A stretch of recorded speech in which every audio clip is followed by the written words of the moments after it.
Did you know that Burkina Faso is one of the poorest countries in the world?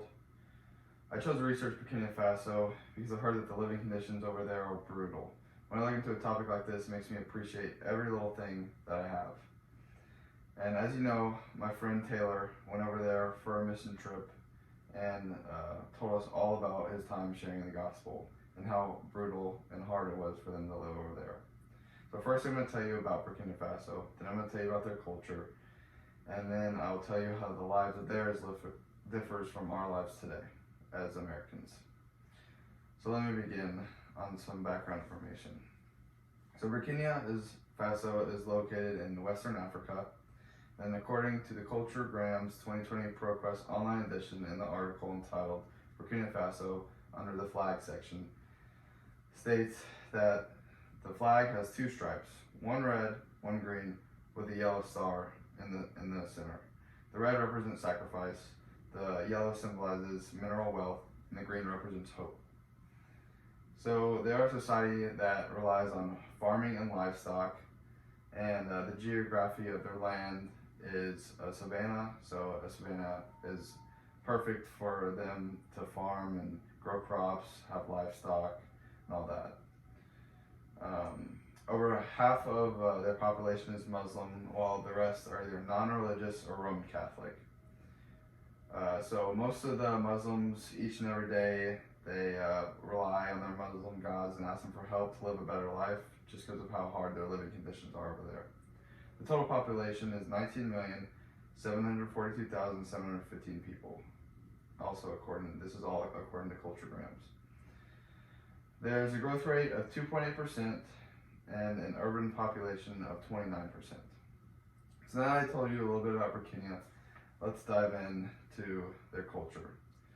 So on the Hofstede Center website online in the article under Burkina Faso under individualism, it states that Burkina Faso is actually a collective society. They like to do group activities, have fun with each other at festivals, and on the website in Briticana, under Burkina Faso under culture, it says that they are actually on an uprise of sports.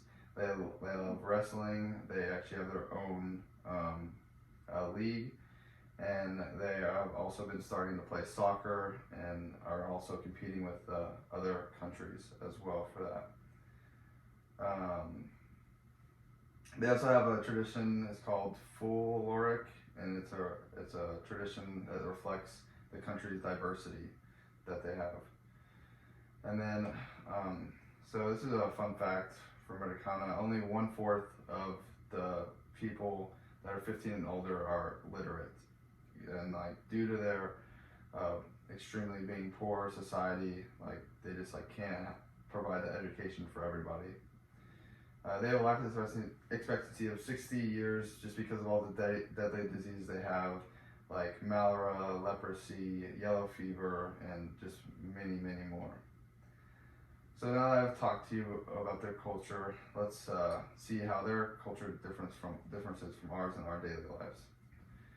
So as you know, or as you can already tell, it's very different from the United States. And the New York Times newspaper under Burkina Faso town, the article states that the government security has killed over thousands of people to chaos and making millions of them flee their own country. They are run by a democracy, and this is something the U.S. would never let happen. Their government's a little out of control, and obviously like murdering their own, it's not something that should be ignored. And then an online website under country economy under Burkina Faso versus the United States, Burkina does not have one single category that is ahead of the United States. If you lived in Burkina Faso, you would die 24.78 years sooner. You'd be 12.4 times more likely to be unemployed. You would be 81.58% to be murdered, 66.67% of obtaining a deadly virus, and there's just so much more bad qualities that we could go into. But not one of their qualities is better than ours. And then according to BBC News under Burkina Faso, in today's world, They have actually been struggling with corona due to their lack of education. Their hospitals aren't very clean, and many times if you go into the hospital with a deadly disease, not just corona, like the odds of you coming out are slim to none. And on September 11th, millions were affected by the floods that hit several African countries, and one of them was including Burkina. They lost their homes, and a year's worth of rain fell in just 24 hours, according to BBC News.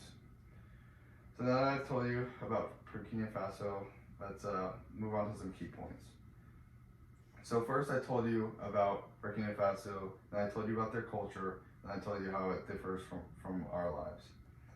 So I think it's important as an American right now, and especially with the election going on, that we are thankful to have all the freedoms we have compared to what Burkina has and the living conditions that we live in today. I really hope that this journey was very eye-opening for you as it was for me, and that we are blessed with all we have today.